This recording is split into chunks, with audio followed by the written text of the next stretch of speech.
As you may know, I don't think the pulpit is a good place for the preacher to fall apart while she works out her emotional and political issues on the congregation. On the other hand, if the preacher is not deeply moved by the scriptures, what does she have to offer?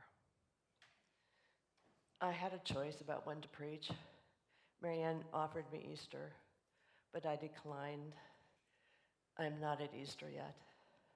So please forgive me if I pause now and then.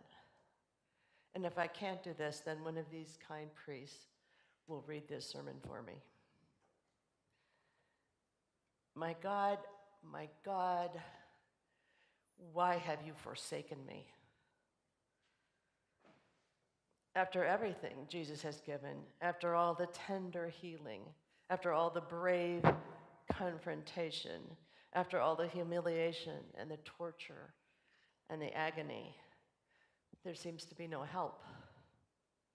No one is coming to take him down from that cross. No one is on hand to take away the pain. No one is there to say, no, you don't deserve this.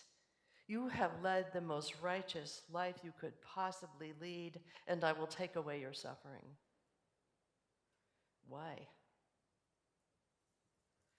Suffering and death come to us all, but whether you are the one on the cross or the one on the cross is your beloved, it is no consolation that you are not unique. At or on the cross, we scream with the unbearable pain that we are helpless in the face of death.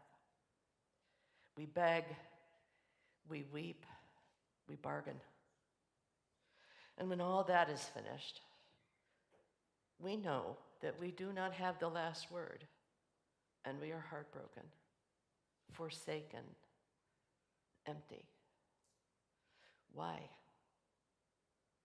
Indeed, our times are not in our own hands.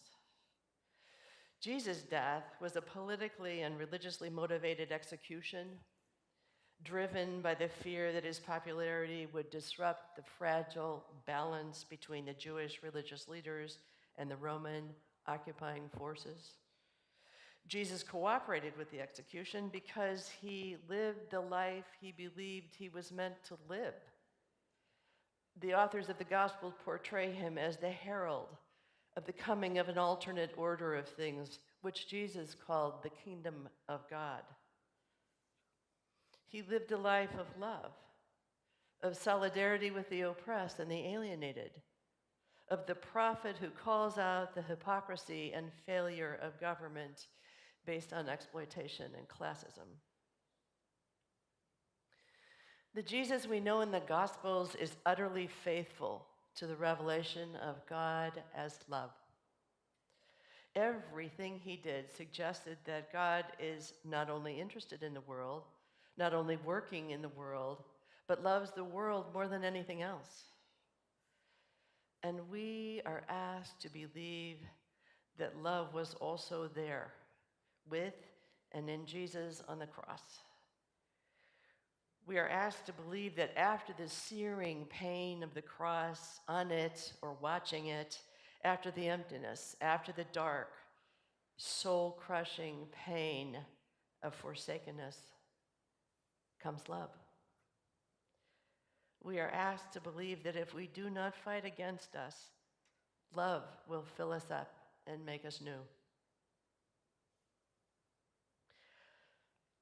I can testify to that.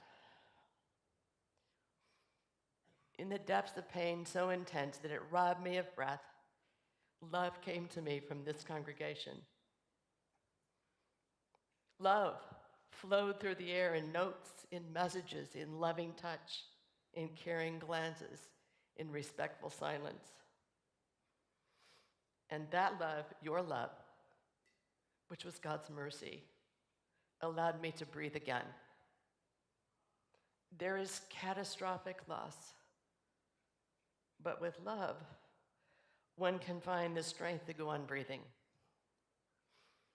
This love in the face of suffering, this is the kingdom of God. We are for each other the tender mercy of our Creator. We are the healing of heaven for the pain of living this life. Why Good Friday? Because Jesus was truly human, like us on that day. He could not save himself, but he could give himself up to this death because he believed that the life he had lived led to this death. This emptying of himself, this complete surrender, not to the will of God that he should die so horribly. God would never will that. But to the suffering of God hidden within him. This emptying allowed love to fill him up. This is resurrection. Love is here with our pain, here with our connection with each other, here with our hopes for better days. So come to this cross just as you are. Come with your suffering, come with your anger, come with your wishes that it could be otherwise. Come with your dreams, your regrets, your grudges, your victories. Sit with us in the darkness, in the emptiness, and wait for resurrection. Because in this community of love, it will surely come.